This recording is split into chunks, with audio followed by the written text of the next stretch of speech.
Vice ganda binira SI Fayang, itinanghal si Kim Chu bilang Best PBB Batch Graduate.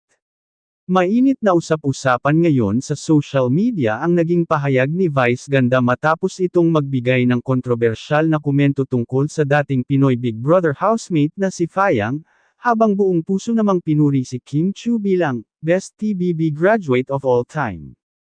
Vice ganda, hindi lahat ng galing PBB ay tumatak. Pero si Kim, ibang level.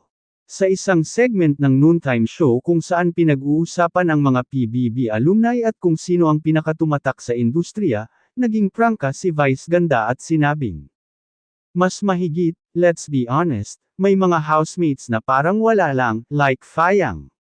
Pero si Kim Chu, from PBB to Queen of TV, movies, endorsements, siya ang tunay na success story. Binanatan SIFYANG. Hindi man diretsahan, maraming netizens ang naniwalang patama iyon kay Fayang, isang former housemate na naging viral noon pero hindi gaanong nagtagal sa mainstream showbiz. May ilan namang nagsabi na unfair ang naging comment ni Vice, ngunit mas marami ang sumang-ayon sa kanyang opinyon tungkol sa impact at longevity ni Kim Chu sa showbiz. Kim Chu, from teen housemate to superstar.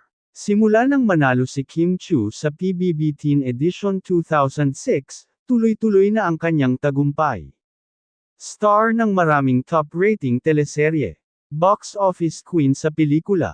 Sought-after brand ambassador. Respected TV host and performer. Kaya naman hindi na nakakagulat na tawagin siya ni Vice ganda bilang Best Product of PBB. Mas mahigit, she has discipline, talent, and humility, kaya hanggang ngayon, mahal siya ng mga tao, dagdag pa ni Vice. Reaksyon ng netizens. Vice is just saying what everyone knows. Kim Chu is the blueprint. Medyo harsh kay Fayang, pero totoo naman. Kim really made it. Si Kim lang ang consistent na humble at hardworking. Deserve niya ang title na Best PBB Graduate. Wala pang sagot SIFYANG. Sa ngayon, wala pang pahayag si Fayang ukol sa issue. Tahimik pa rin ang kanyang camp kahit mainit ang balita online. Ilang fans niya ang umaasang maglalabas siya ng saloobin para linawin ang panig niya. One thing's for sure, Kim Chu remains unmatched pagdating sa career growth after PBB.